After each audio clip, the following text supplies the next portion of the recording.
কন্যা সন্তান হওয়ায় খুশিতে আত্মহারা নৌসিন খাতুনের পরিবার। গত সোমবার শহরের একটি বেসরকারি নার্সিংহোমে কন্যা সন্তান জন্ম দেন নৌসিন। এরপর থেকে আনন্দে মেতে ওঠে তার শ্বশুরবাড়ি এবং বাপের বাড়ির সদস্যরা। বৃহস্পতিবার নার্সিংহোম থেকে ছুটি পাওয়ার পর গাড়ি সাজিয়ে সদ্যজাতকে বাড়ি নিয়ে আসার ব্যবস্থা করা হয়। বাড়ি সাজিয়ে এই আনন্দঘন মুহূর্তে সদ্যজাতের বরণ করা হয়। নৌসিনের স্বামী আদম শেখ পেশায় ইঞ্জিনিয়ার, দিল্লির নয়ডায় কর্মরত। কন্যা সন্তানের খবরে তিনি বাড়ি ফিরে আসেন। সদ্যজাতের দিদা নাফিসা খাতুন জানান, আমরা খুব খুশি, কারণ এটি আমাদের প্রথম নাতনি। তিনি আরও বলেন, ওর দাদু এখন উত্তরপ্রদেশে গিয়েছেন। তিনি ফিরে আসলে গ্রামের লোকজনকে মিষ্টিমুখ করানোর ব্যবস্থা করা হবে। এদিন ছোট এক অনুষ্ঠানের মাধ্যমে তাদের নাতনিকে বরণ করা হয়, যা পরিবারে এক আনন্দঘন পরিবেশ সৃষ্টি করে। কবে বাচ্চাটা হলো? সোমবারের দিন হয়েছে, কিভাবে হয়েছিল? সিজার করে।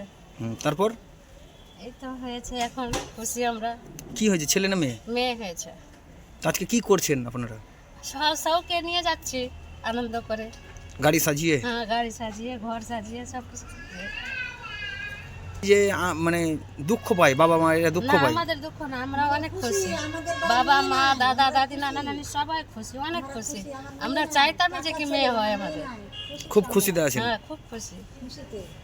আচ্ছা, আজকে গাড়ি সাজিয়ে নিয়েছেন নার্সিংহোম থেকে? হ্যাঁ, নিয়ে যাচ্ছি। কদিন পর ছুটি হলো? 4 দিন পর। কোথায় বাড়ি আপনাদের? আমার পুরাতন পটলডাঙ্গা মোথাবাড়ি। আপনার নাম? নাফিসা খাতুন। আর পেশেন্টের নাম কি? নৌসিন। কোথায় বিয়ে হয়েছে ওর? মুন্সিটলাতে।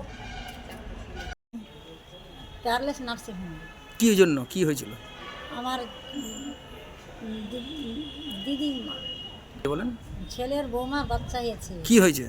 মেয়ে হয়েছে। তো কি করে নিয়ে যাচ্ছেন আজকে বাড়ি? আজকে আমরা খুশির সংবাদে আমরা নিয়ে যাচ্ছি গাড়ি সাজিয়ে। আচ্ছা, তো আমার মেয়ে নাই, আমার ছেলের মেয়ে হয়েছে। আমার খুশি জন্য আমি গাড়ি সাজিয়েছি। চলছে? বাড়িতেও ঘর সাজানো হয়েছে। কেন করলেন এটা? অন্যজন দেখা যায় যে মেয়ে হলে মা বাবারা দুঃখ পায়, কিন্তু আপনারা এই সিদ্ধান্তটা কি নিলেন? না, আমার খুশির সংবাদ। আমি খুশিতে নানু ঘর সাজিয়েছে। আপনার নাম? শাহিনুর বিবি, কোথায় বাড়ি? মোথাবাড়ি মুন্সিটলা। ব্যুরো রিপোর্ট, নির্ভীক বার্তা।